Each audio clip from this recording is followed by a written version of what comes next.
This video is to help you see how students in grades 9 through 11 are being graded for the end of the year. Grades in Q5 and Q6 are now final. You can see what you scored by entering PowerSchool and seeing what your grades are for Q5 and Q6 for your various classes. In order to determine what students are going to finish the year with, their Quarter 7 and Quarter 8 grades are being determined by their S1 average. S1 is simply an average between the Quarter 5 and Quarter 6 grades.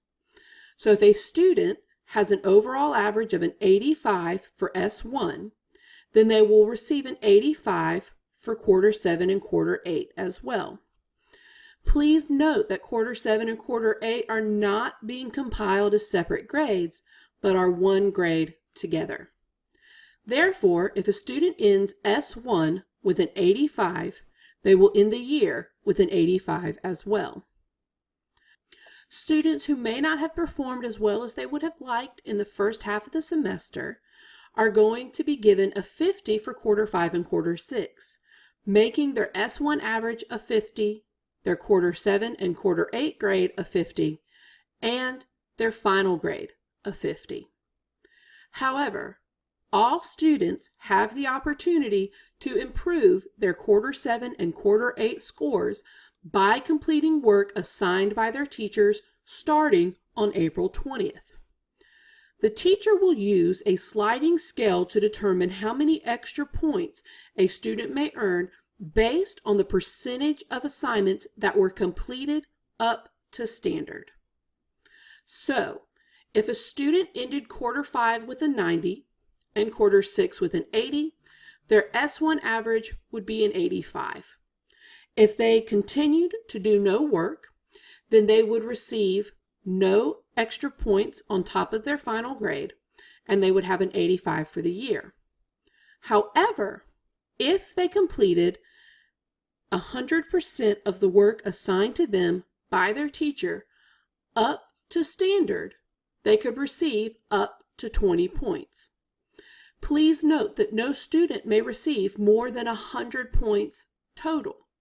So even though a student receives 20 points, depending on their S1 score, they may only receive a portion of those points.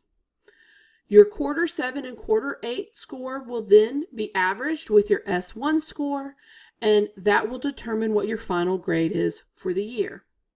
So even though the student has the potential of ending the year with an 85, they can work on extra work inside the Google Classroom or whatever avenue the teacher is using to bring their grade up to a 93 for the year.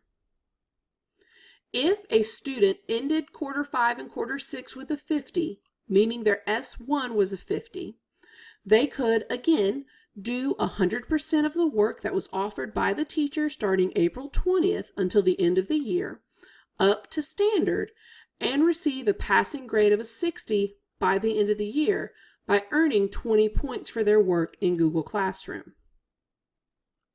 In order to determine how many points you need to bring your score up to the next letter grade, simply consider that S1 is the average between your Q5 and Q6 scores. S2 is going to be your Quarter 7 and Quarter 8 score plus any points you earn from correctly completing work in Google Classroom. Your final average will then be the average between S1 and S2. You will continue to receive feedback for your work completed in Google Classroom and not a letter or number grade for that work.